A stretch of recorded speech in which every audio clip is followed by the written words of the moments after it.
ये उत्तर प्रदेश है साहब, और हम यहाँ के स्टूडेंट, वो भी 69,000 शिक्षक भर्ती वाले, और अभी तक बेरोजगार हैं। अपनी वजह से नहीं, यहाँ के सिस्टम की वजह से। और 69,000 शिक्षक भर्तियाँ का है, टीजीटी, पीजीटी, दरोगा, पुलिस, सबका यहाँ वह हाल है जो 69,000 भर्ती का है। जब हम फॉर्म भरते हैं ना साहब, तो एक उम्मीद जगती है, और जब एग्ज़ाम देते हैं तो एक विश्वास जगता है, और जब रिजल्ट आता है तो हमें खुद पर गर्व होता है और आँखों में खुशी के आंसू छलकने लगते हैं। पर जब नौकरी हमसे कुछ ही कदम दूर होती है ना साहब, तब न्यायालय महोदय स्टे लगा देते हैं। तब हम स्टूडेंट की ज़िंदगी भी वहीं स्टे हो जाती है, और हमारी सारी उम्मीद, सारा विश्वास, सारे सपने वहीं टूट जाते हैं। एक बात समझ नहीं आती साहब, एग्ज़ाम कंडक्ट करवाने वाले आप, पेपर करवाने वाले आप, यहाँ तक कि फॉर्म का पैसा भी लेने वाले आप, तो फिर ये धांधली करने वाला तीसरा कहाँ से आ जाता है? पता नहीं चलता साहब। हर एग्ज़ाम में, हर भर्तियों में ये गड़बड़ी कहाँ से हो जाती है साहब, और इसका जिम्मेदार कौन है?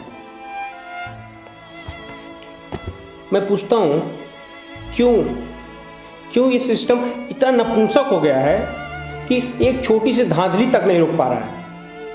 आखिर इसका जिम्मेदार कौन है? गेहूं के साथ घून पीसना सुना था साहब, लेकिन यहाँ तो कुछ घून के साथ पूरा गेहूं पिसा जा रहा है। इसका मतलब साफ है कि पूरा सिस्टम इन्वॉल्व है इसमें, और इन्हीं लोगों की वजह से यह भर्ती कोर्ट में चली जाती है। और इसके अलावा भी बहुत ऐसे कारण हैं जिनके वजह से भर्ती कोर्ट में चली जाती है।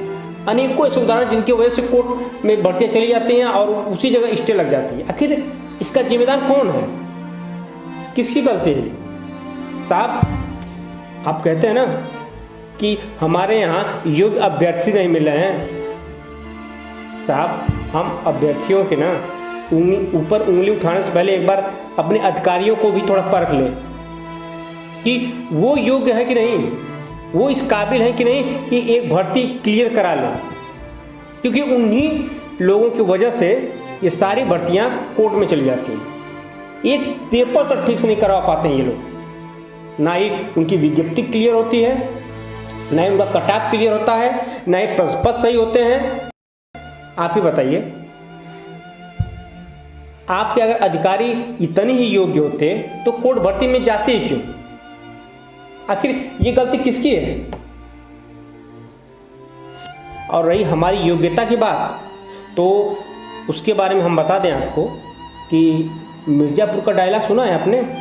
Mirzapur web series. बहुत तकलीफ होती है जब आप योग्य हो और लोग आपकी योग्यता ना पहचाने। जानते हैं साहब, जब हमारे यहाँ वैकेंसी निकलती है ना, तो यहाँ पर स्टूडेंट से ज़्यादा यहाँ के वकील लोग खुश हो जाते हैं, क्योंकि उनको पता होता है कि स्टूडेंट को नौकरी मिले या ना मिले, लेकिन उनके पैसों से हमारी जेब गर्म होती रहेगी, और भर्ती आएगी तो जाहिर सी बात कोर्ट में जाएगी, क्योंकि ऐसे आपने अधिकारी बैठा रखे हैं। साहब आप ही बताइए, हम स्टूडेंट लोग अपने कोर्स की, अपने एग्जाम की, अपने सिलेबस की तैयारी करें या सुप्रीम कोर्ट और हाई कोर्ट का खेल खेलें? साथ समझ में नहीं आता कि जितना कोर्स की तैयारी करके अपने कोर्स का नॉलेज नहीं हुआ, उससे ज़्यादा तो लॉ का नॉलेज हो गया है कोर्ट का चक्कर लगाते लगाते। समझ नहीं आ रहा है कि हम शिक्षक भर्ती की तैयारी कर रहे हैं या लॉ की तैयारी कर रहे हैं। जितना एग्जाम की तैयारी करने में इतना समय लगा दिया ना साहब, उससे कहीं ज़्यादा समय आज हम लगा देते हैं व्हाट्सएप में, फेसबुक में, सोशल मीडिया में, सिर्फ ये जानने के लिए कि आज कोर्ट में हुआ क्या, आज तारीख कौन सी पड़ी है, कल कौन सी तारीख पड़ी है। फिल्मों में सुना था साहब, तारीख पर तारीख, तारीख पर तारीख। आपने भी सुना होगा। रह जाएगी तो सिर्फ तारीख, और यही होता रहा है मिलॉर्ड। तारीख पर तारीख, तारीख पर तारीख, तारीख पर तारीख, तारीख पर तारीख मिलती रही है, लेकिन इंसाफ नहीं मिला मिलॉर्ड, इंसाफ नहीं मिला। मिली है तो सिर्फ ये तारीख। लेकिन यहाँ तो उससे भी कहीं ज़्यादा तारीख पड़ रही है। कभी सिंगल बेंच की तारीख, कभी डबल बेंच की तारीख, कभी सुप्रीम कोर्ट, कभी हाई कोर्ट, तारीख पर तारीख, तारीख पर तारीख, अभी तक क्लियर नहीं हुआ। 1.5 साल से ज़्यादा हो गए साहब। एक स्टूडेंट का इससे ज़्यादा भद्दा मजाक और क्या हो सकता है? इससे ज़्यादा उत्पीड़न और एक स्टूडेंट का और क्या हो सकता है? जानते हैं साहब, हमारे गांव के लोग बार बार पूछते हैं, बेटा भर्ती का क्या हुआ, भर्ती का क्या हुआ, और हम बार बार कह देते हैं कि अगली तारीख पड़ी है, अगली तारीख पड़ी है। अब उनको भी शक होने लगा है कि ससुरा ये एग्जाम पास भी हुआ कि बस चूतिया बनाया। अब उन लोगों ने भी पूछना छोड़ दिया है, क्या पता है साहब। हम स्टूडेंट को ना आपके सिस्टम का हिसाब नहीं चाहिए, बल्कि रोजगार चाहिए। बस एक नौकरी। हम स्टूडेंट जब 10 बाई 10 के कमरे में 16-16 घंटा तैयारी करते हैं ना साहब, तो हमारे लिए दिन रात जाड़ा गर्मी सब एक ही समान होता है। हमको आग और पानी में कोई फर्क नहीं होता साहब। जब हम एग्ज़ाम में बैठकर वो मार्कशीट का जो काला गोला भरते हैं ना साहब, वो हमारे लिए सिर्फ काला गोला नहीं है, वो हम अपने ज़िंदगी का, अपने भविष्य का गोला भरते हैं साहब। आप उस स्टूडेंट की पीड़ा शायद आप नहीं समझ सकते, जो सुबह अपने माई बाबूजी का गोड़ छू के अपने गांव के मंदिर के 5 फेरा लगा के काउंसलिंग करवाने जाता है बहुत दूर, और वहाँ जाने के बाद पता चलता है कि न्यायालय महोदय ने शिक्षक भर्ती प्रक्रिया पर पूरी तरह से स्टे लगा दिया। अब जरा सोचिए साहब कि उन लड़कों लड़कियों पे क्या बीत रही होगी जिनकी काउंसलिंग रोक दी गई हो, जो कुछ कदम नौकरी से बिल्कुल दूर है। क्या बीत रही होगी साहब, ये आप नहीं समझ सकते। गलती आपके अधिकारी करते हैं, धांधली कोई और करता है, और हम पे राजनीति कोई और करता है, और पिसता कौन है? हम स्टूडेंट। क्या गलती साहब, कभी सोचा है आपने साहब?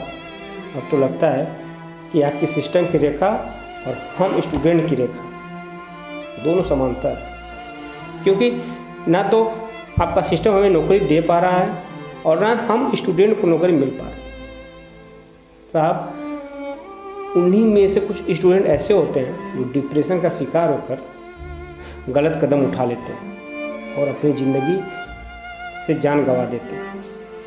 लोगों को लगता है कि यहाँ प्रेशर पड़ने पर यहाँ लड़का मर गया, लेकिन 1.5 साल से 2 साल से आप लोगों की वजह से जो यहाँ प्रेशर पड़ रहा है उसका क्या?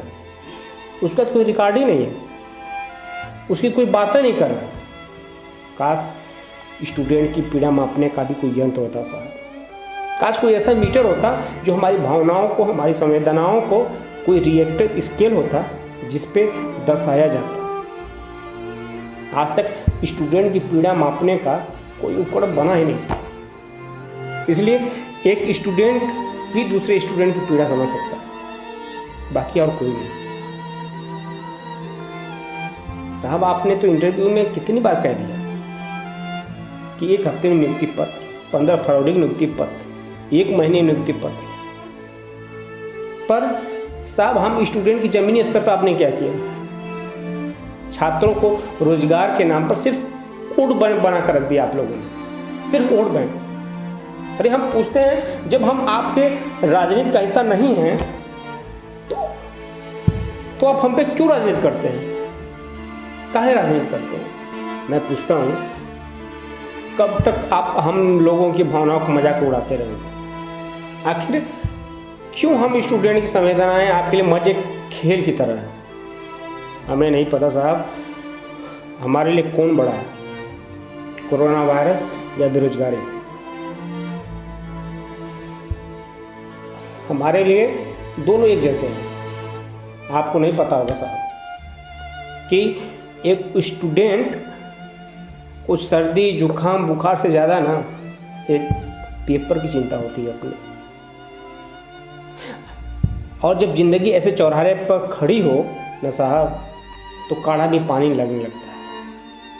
पर साहब आपको बता दें कि हम स्टूडेंट हैं, छोड़ेंगे तो बिल्कुल नहीं, जी जान लगा देंगे और लास्ट चांस तक लड़ते रहेंगे उस सिस्टम से जिस सिस्टम ने हमें इस हाशिए पर लाकर खड़ा कर दिया है। जब हम कंपटीशन के फील्ड में उतरे थे जना साहब, तो हमारे हाथ में एक कलम और एक कापी थी, और आज उसी किताब की ये ताकत है कि हमने पढ़कर ज़माने में इतिहास रचा है और संघर्ष करने का साहस भी लिया है। हमें पता है कि इस कोरोना काल में हम स्टूडेंट को कितना कुरेदा है, हमारे हिम्मत को तोड़ दिया। पर कोई बात नहीं साहब, हम कलम नहीं छोड़ेंगे, हम लिखेंगे और जीतेंगे भी इस दौर में, और ये दौर हमारा चलता रहेगा, ये क्रांति हमारी चलती रहेगी।